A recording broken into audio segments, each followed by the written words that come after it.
1 KG ಈರುಳ್ಳಿ, ಬದ್ದೆ 1 KG ಬೆಳ್ಳುಳ್ಳಿ, ಬದ್ದೆ 1 KG ಕಡಲೆ, ಬದ್ದೆ 1 ಕೆಜಿ ಟೊಮೊಟೊ, ಬದ್ದೆ ಬದ್ದೆ 1 ಟೊಮೊಟೊ, ಬದ್ದೆ ಕಣಮ್ಮ ಅಲ್ಲಿ ಬರ್ದ ಟೊಮೊಟೊ ಬರ್ದ. ಮತ್ತೆ ಇನ್ನೇನಪ್ಪ, ಸಾಂಬಾರ್ ಸೊಪ್ಪು, ಬದ್ದೆ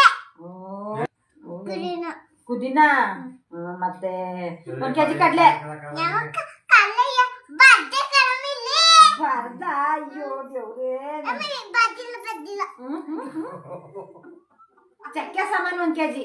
ಯಮ್ಮ ಅದು ಬೇಕಾ ಬೇರೆ ಬೇಕಾ? ಬದ್ದೆ ನೋಡಮ್ಮ ಇಲ್ಲಿ ಇನ್ನು ಬದ್ದಿಲ್ಲ ಚಿಕನ್ ಮಸಾಲ 1 ಕೆಜಿ, ಬದ್ದೆ 1 ಕೆಜಿ ಚಿಕನ್. ನಮ್ಮ ಬದ್ದೆ ಕಣಮ್ಮ ಮೀನು ಮೀನು ಮೀನು ಕಬಾಬ್, ನೀನು ಕಬಾಬ್ ಪುಡಿ ಬದ್ದಿಗೆ ಒಂದೊಂದು. ಅದು ಬೇಕಾ 1 ಕೆಜಿ ಟೀ ಪುಡಿ. ಟೀ ಪುಡಿ ಬೇಕಾ ಅದು ಬೇರೆ ಅದು ಬೇರೆ ಬದ್ದೆ ಬರ್ತಾಯ್ತಾ. ಮತ್ತೆ 1 ಕೆಜಿ ತುಪ್ಪ, ಅದು ಬೇಕಾ ಬದ್ದೆ ಸಕ್ಕರೆ